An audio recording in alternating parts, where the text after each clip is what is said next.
గత 5 ఏళ్లలో పరిస్థితులు ఏంటి?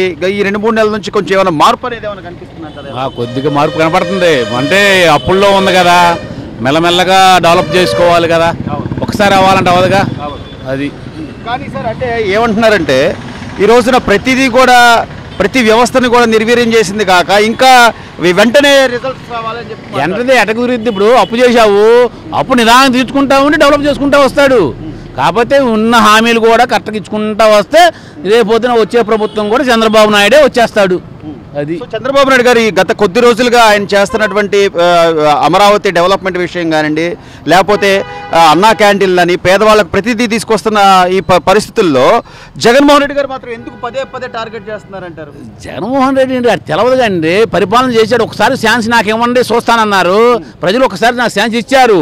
ఇచ్చినప్పుడు దాన్ని ఉపయోగించుకోవాలా, ఈయనను ఉపయోగించుకో. ఈయనకి అనుభవం ఎక్కువ ఉంది, ఎవరితో ఎట్ట మాట్లాడాలా, ఎవరితో తేవాలా ఈ అనుభవం ఉంది. ఈ అనుభవం లేని తీసుకొస్తే ఎట్ట కుదిరిద్ది, అది తేడా. సో అంటే ప్రతిదీ కూడా అంటే ఈ కనీసం ఇప్పటికైనా అమరావతి అనేది మనకు వచ్చింది, అమరావతి డెవలప్ అవుద్ది అనే ఒక ఇప్పటికైనా 100% డెవలప్ అయ్యిద్ది. అమరావతి డెవలప్ అయిపోయింది 5 సంవత్సరాల్లో నిదానంగా అమరావతి డెవలప్ అయిపోయింది.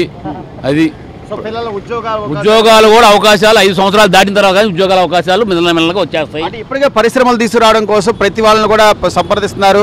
లోకేష్ గారి ఆధ్వర్యంలో మీ మంగళగిరి నియోజకవర్గ శాసనసభ్యులు ఆయన మంత్రి గారు ఉన్నారు, ఆయన ఆధ్వర్యంలో పిల్లలకు ఉద్యోగ అవకాశాలు కూడా వస్తాయి. ఉద్యోగాలు కూడా వస్తాయి. అంటే ఇప్పుడే రావు, నిదానంగా డెవలప్ చేసుకొని ఫ్యాక్టరీలు తీసుకొచ్చి మెల్లగా 5 సంవత్సరాల్లో డెవలప్ చేస్తారు నిదానంగా.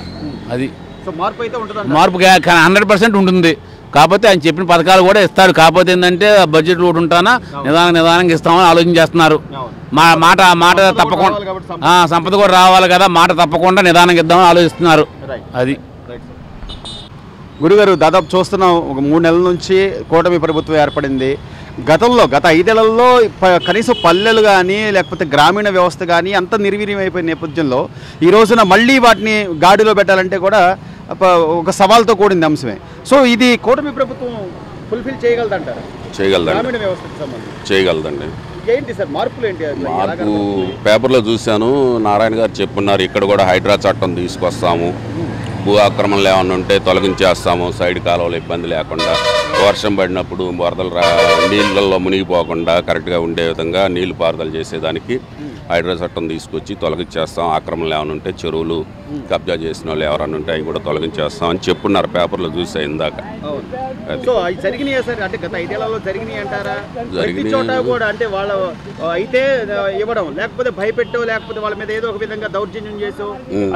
అనేక రకాల కేసులు ఈ రోజున బయటకు వస్తున్నాయి. ఒక ప్రజా దర్బార్లో లోకేష్ గారికి వినతులు ఇచ్చినా, లేదా ప్రజావాణి కార్యక్రమంలో అక్కడ జనసేన పార్టీ కార్యాలయంలో అక్కడ ఎవరైనా వినతులు ఇచ్చినా మా భూములు ఆక్రమించారు, మా స్థలాలు లాక్కున్నారు, ఇదేనా గత 5 ఏళ్లలో జరిగింది? అదే సార్ జరిగింది అదే.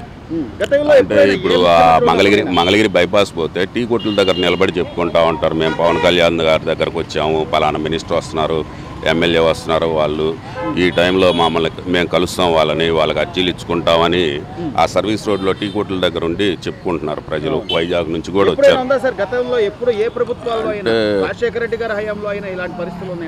లేదు, అప్పుడు కొంచెం తక్కువ. వాళ్ళు పద్ధతిగా చేశారు. రాజశేఖర రెడ్డి కాంగ్రెస్ అప్పుడు చేసినా, తెలుగుదేశం చేసినా ఒకరినొకరు మరీ ఘాటుగా విమర్శించుకునే పరిస్థితి లేదు, పద్ధతిగా మాట్లాడుకునే వాళ్ళు. వీళ్ళేమో నోటికి వచ్చిన బూతులు మాట్లాడుతున్నారు. అసెంబ్లీలో కూడా భయంకరంగా మాట్లాడేవాళ్ళు అప్పుడు. ఇప్పుడు కొంచెం మార్పు వస్తుంది, అన్ని గాడిలో పెడతాడు చంద్రబాబు గారు, పవన్ కళ్యాణ్, బీజేపీ కలిసి మంచి పరిపాలన అందిస్తారు. వెంటనే కావాలి, 2 నెలల్లోనే అంత విప్లవాత్మక మార్పులు కావాలని జగన్మోహన్ రెడ్డి గారు అడుగుతున్నారు. అదేమంటే ఢిల్లీ వెళ్ళి రాష్ట్రపతి పాలన పెట్టండి, అసలు ఇక్కడ అరాచకంగా ఉందన్నారు. నమ్ముతారా సార్ ఆయన మాట్లాడారైన జనాలు? ఆయన గవర్నమెంట్లో చాలామంది హత్యలు జరిగినాయి. అంటే ఘర్షణలు ఏదన్నా పార్టీల పరంగా కానీ లేకపోతే వాళ్ళకి పాత కక్షలు ఏదన్నా ఉన్నా కూడా వాటికి అప్పుడు రాష్ట్రపతి పరిపాలన లేనిది ఇప్పుడు ఈ 2 నెలల్లో రాష్ట్రపతి పరిపాలన కోరటం అది మంచి పద్ధతి కాదు. అవి వర్గ వైషమ్యాలు ఉంటాయి కాబట్టి అవి జరుగుతాయి సహజంగా, కొద్ది గొప్ప అవి కంట్రోల్ చేస్తారు చంద్రబాబు గారు, పవన్ కళ్యాణ్ గారు, ఇబ్బంది లేదు. సో ఈ రోజున వాళ్ళు ఇచ్చిన సూపర్ 6 పథకాలు ఏవైతే ఉన్నాయో, అన్నా క్యాంటీన్లు కానివ్వండి, లేకపోతే ఉచిత ఇసుక విధానం కానివ్వండి, అంటే ఆయన ఉద్యోగ అవకాశాలు మెగా డిఎస్సి మీద మొదటి సంతకం పెట్టి వచ్చాడు ఆయన. ఒక్కొక్కటి చేసుకుంటూ వస్తున్నాడు కదా, అంటే ఒక్కసారిగా అన్నీ అయిపోవాలంటే అయిపోతాయి సార్? ఒక్కసారిగా ఎలా అవుతాయి? దానికి అమౌంట్ చూసుకోవాలా, అన్ని గాడిని పెట్టాలా, ఈ పోలీసు వాళ్ళు కూడా అంత బడ్జెట్ అని కేంద్రం నుంచి రావాల్సిన నిధులని నిధులు అవి తెచ్చుకొని ఇక్కడ అడ్జస్ట్మెంట్ చేసుకోవాలా, మళ్ళీ వీళ్ళకి పింఛన్లు అవి ఇవ్వాలా, డెవలప్మెంట్ చూసుకోవాలా, ఇవన్నీ కొంచెం గాడిలో పెట్టుకునేసరికి టైం పడుతుంది బాబుకి కూడా. సో కొంత సమయం పట్టినా కూడా చేయగలుగుతారు. ఆయన మంచి పేరు తెచ్చుకోగలుగుతాడు చంద్రబాబు గారు, పవన్ కళ్యాణ్ గారు, ఇబ్బంది లేదు.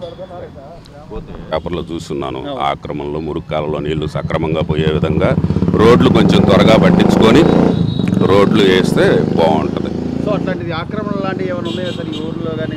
రోడ్డు పక్కన ఎవరేమంటలేదని చెప్పేసి ముందుకు జరుపుకుంటూ వస్తున్నారు. ఏమన్నా షాపులు పెట్టుకోవడం కానీ ఏదన్నా అటువంటి బయటికి రానియకుండా రోడ్డు మీదకి పబ్లిక్ నడిచే విధంగా, ఫ్రీగా నడిచే విధంగా పాదచారులు రోడ్డు మీద యాక్సిడెంట్లు కాకుండా ఉంటాయి, అట్లా ఉంటాయి.